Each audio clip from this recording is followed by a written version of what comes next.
pasiūlė tapti kariais savanoriais, todėl nuėjome į Jonavos KASP. Ten man papasakojo apie profesinę karo tarnybą ir pasiūlė bazinius karinius mokymus. Tuo metu jau buvau baigęs mokyklą, todėl labai susidomėjau, neturėjau darbą ir tai man buvo labai aktualu. Ir manau, kad kiekvienas vyras turi pajausti, ką reiškia būti kariu. Todėl tai man buvo puikiai proga išbandyti save. Iš Jonavos kilęs Aleksandras yra baigęs Jonavos Senamiesčio gimnaziją.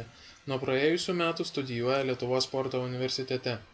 Baigęs bazinius karinius mokymus, jaunuolis pasirašė profesinės karo tarnybos sutartį ir sėkmingai tęsė tarnybą mechanizuotosios pėstininkų brigados Geležinis Vilkas štabo kuopoje.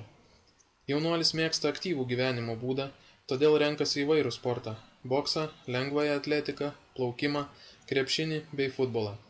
Sportuoti stengiasi kuo dažniau. Paprastai tai 3-4 kartai per savaitę. Sportuoja Aleksandras tiek namuose, tiek šalia namų esančios mokyklos stadione. Kartais nueina ir į treniruoklių bei bokso salę.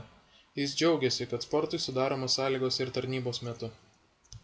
Per 2 minutės atsispaudžiu 103 kartus ir per 2 minutės padarau 100 atsilenkimų ir 3 kilometrus atbėgu per 11 minučių ir 1 sekundę. Labiausiai skatina tas jausmas, kai padarai viską gerai, pasiseka.